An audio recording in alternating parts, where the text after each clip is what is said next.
Hello friends, welcome to నా వంట నా ఇష్టం ఛానల్కి. ఇవాళ నేను మరో విధానంలో తయారు చేసే గోధుమ నూక ఉప్మాని మీకు చూపిస్తున్నాను.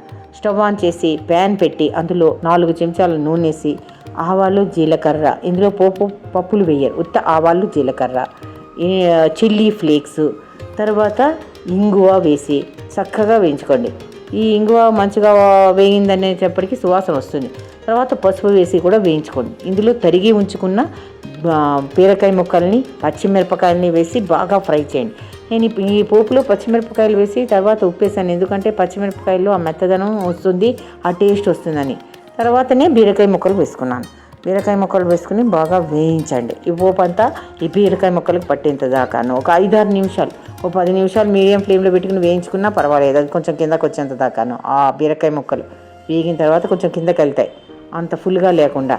తర్వాత టమాటాను, కొత్తిమీర, కరివేపాకు వేసి బాగా కలపండి.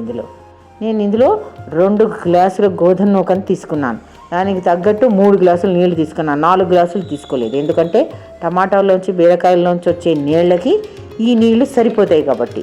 ఇందులో నేను గోధుమ నూకను కూడా వేయించుకుంటున్నాను కాబట్టి ఈ నూనెలోనూ ఈ కూరగాయల్లోనూ అది కొంచెం పొడి పొడిగా వస్తుంది, ముద్దలా కాకుండా. మీడియం ఫ్లేమ్లో పెట్టుకుని వేయించుకోవాలి ఇది మంచిగాను ఒక 5-6 నిమిషాలు. తర్వాత ఆ నీళ్లు, కాగిన నీళ్లు ఈ గోధుమ నూకలో వేసి మంచిగా కలపాలి. పోసేటప్పుడు జాగ్రత్తగా ఉండండి, ఎందుకంటే కొత్త ఉడుకుతూ అది బయటికి వచ్చే అవకాశం ఉంటుంది, ఒంటి మీద పడి. కొంచెం మెల్లిగా కొంచెం పోసుకొని కలుపుకోండి.